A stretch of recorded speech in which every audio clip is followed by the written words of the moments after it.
For 10 times more energy, close your open loops. Here's why this matters. Unfinished tasks, no matter how small, drain mental energy you could be focusing elsewhere. Here are some examples of open loops.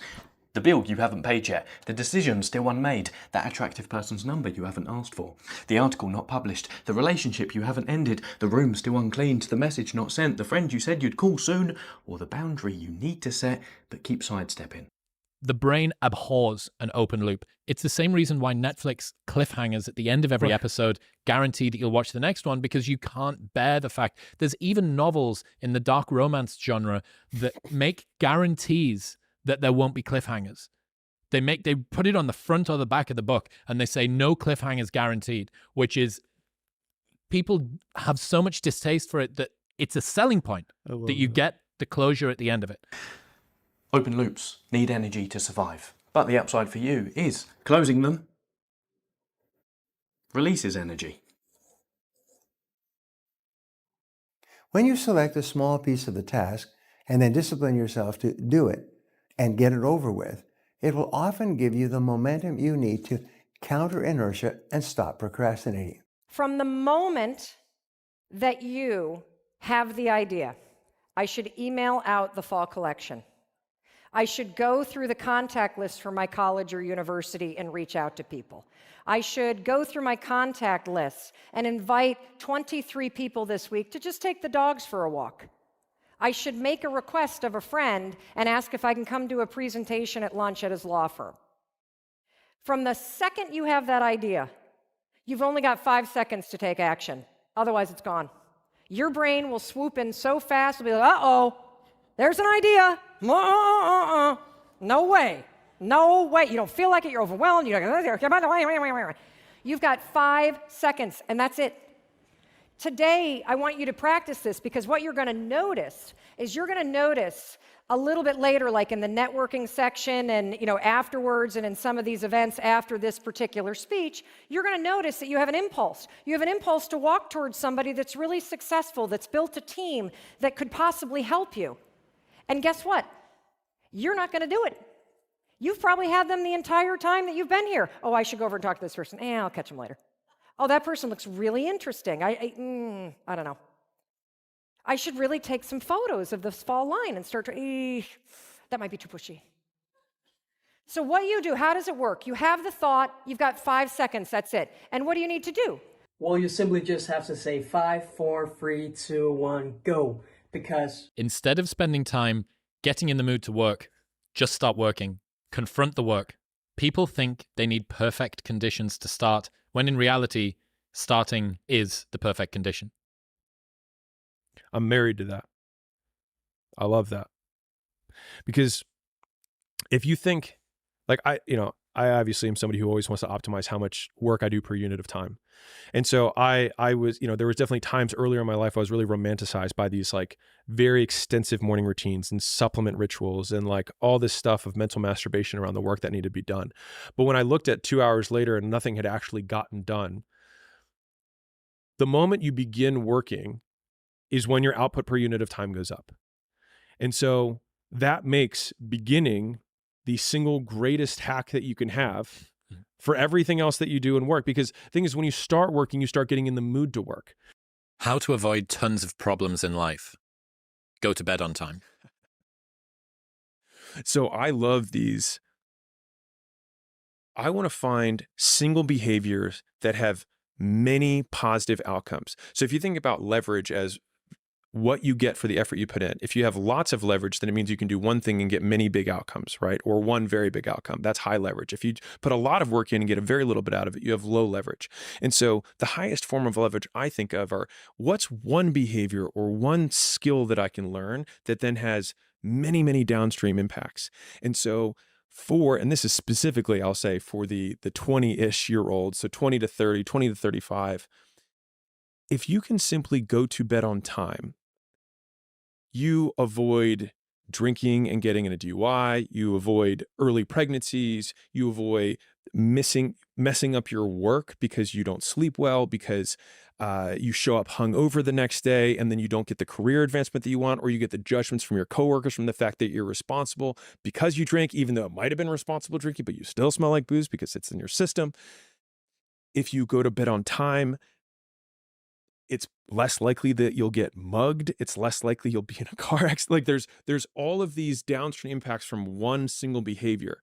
And you also have better quality sleep in general if you go to sleep at the same time every day over and over again. So that means that you have life extension, things that happen. You look younger. And so now 5 years, 10 years later, people are like, wow, you look so good for your age. There's all of these things from one central behavior, which is just fucking go to bed on time. And so if you want the action for this, you set your alarm for when you go to bed, not for when you wake up. If you set your alarm for when you go to bed, you will always be able to wake up naturally at whatever time you wake up.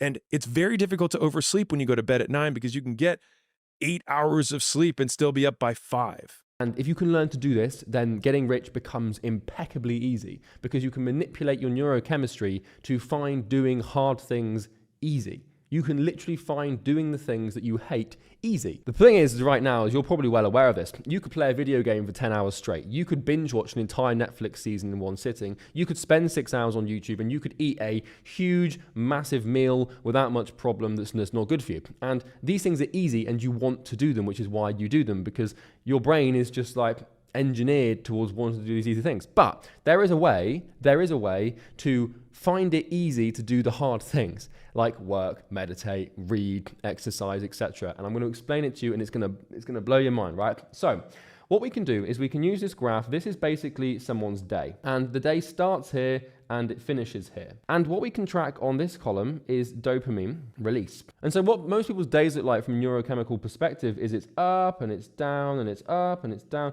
and then it's up and it's up and it's up and it's down and it's down. And like most people's days in terms of their brain look something like this, where they wake up and they're stimulated and they're on their phone in the morning and now they're eating some sugary cereal or some toast or something, and then then they come back down as they get into work, but then they get a little bit bored, so they open up Netflix, watch an episode, and they're like, oh, I need to get back to work, so they come back down here, and then they get bored again and they start like stimulating their brain by playing a video game, and then it's lunchtime and they eat this massive carby meal. And what happens is, when you stimulate yourself heavily at these peaks throughout the day, what goes up must come down. And so throughout the day, if you're looking to stimulate yourself really heavily and get all the way up to this big high, when it comes to doing the things that you need to do that aren't as stimulating as the artificial forces, it's really tough, because when it comes to stimulus or a stimulus, we have two types of stimulus, okay? We have artificial and we have natural, okay? And so a natural stimulus is something like work, it's something like reading, it's something like exercise. These are just low-level stimulants that make you feel good, but are just normal. And the artificial stimulants, these are things like short-form content, junk food, YouTube, gaming, pornography, you name it, all those things that is bad for you. And the mistake that people make in their day is they basically hop between artificial and natural states. And so 1 minute they're in artificial dopamine state, and the next minute they're not. And then, basically, it's really tough to be down here when you're used to being up here, because up here feels pretty damn good. So what is dopamine loading and how does it work? Well, I can show you what my graph would look like, and this should give you some idea as to where we're going with this video.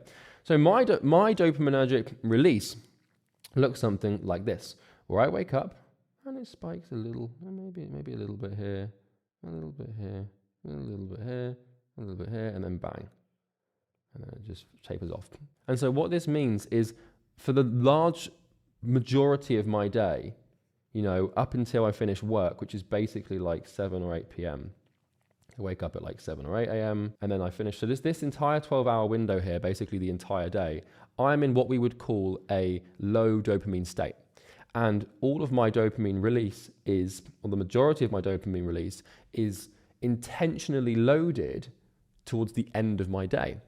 And what this means is that for the first 12 hours of the day or the first 8 hours of the day or whatever I'm doing, I'm finding it quite easy to do the things that I need to do, like work, like exercise, because I haven't got a state of contrast. As long as you're keeping this line in check, then you're going to have a good, consistent study habit.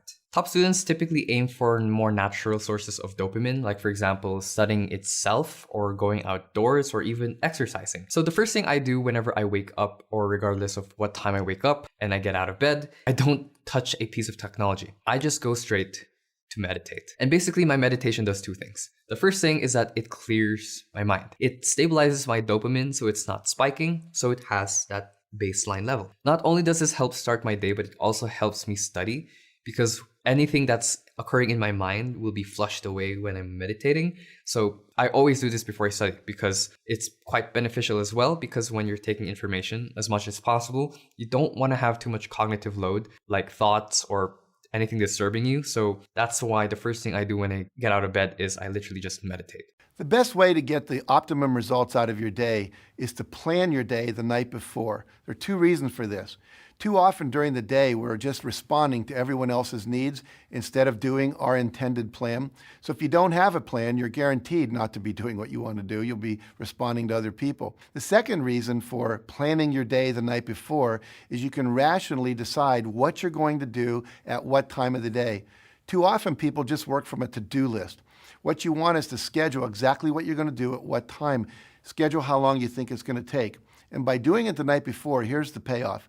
All night long, your unconscious and subconscious mind is going to be working on how to make that happen. It's going to be coming up with creative ideas, pulling information from your past memory into the present so you can utilize it, and literally planning your perfect day. It's like having an employee working for you all night long. If you do it in the morning, you don't get that benefit. And then start to work your plan. Plan your life, work your plan. You're going to be very, very successful. Are you a list maker? Like, do you wake up in the morning and make lists and cross things off and then decide what are the key items on that list? No, I'm a time blocker. Time blocker. Yeah. Okay. Yeah. So I'm not a big believer in to-do list. I like to grapple with the actual available time. Like, okay, I have a meeting here. I have to pick my kids up from school here. Here's the actual hours of the day that are free and where they fall. All right, what do I want to do with that time? Well, okay, now that I see that there's a lot of gaps in the middle of the day here, they're short, maybe there I'm going to do a lot of small, non-cognitively demanding thing. Oh, this first 90 minutes in the morning is like the main time I have uninterrupted. Okay, so this I'm going to work on writing. So I've been a big believer of this since I was an undergrad. Like, you give your time a job as opposed to having a list, which is somewhat orthogonal to what's actually happening in your day. And then just as you go through your day saying, what do I want to try to do next, which I think is a lot less efficient. I'm going to try your method. Compare yourself to who you were yesterday, not to who someone else is today. Yes. Because you need to have a hierarchy of improvement. You need to be aiming for something. And that means you're going to be lesser than people who've already attained along that dimension. Yes. And that can give rise to envy. So the question is, who should you defeat in the final analysis? And the answer is, you should defeat your former self. You should be constantly trying to do that. So read all you can about your field. Subscribe to the executive book clubs and book summaries. Build your own library of important books in your field. Never be cheap about your education. The best investment you ever make in your life is back into yourself. In fact, if you make a decision today to invest 3% of your annual income back into yourself, back into your own personal and professional development, within a year or two, you'll probably never have to worry about money again. This has been true for me, and it's been true for thousands of people who've reported back to me after going through my seminars the profound effect of investing 3% of your income in yourself. Here's the results. You'll get $10, $20, $30, $50 back to your income for every dollar you invest in yourself and becoming better at what you do.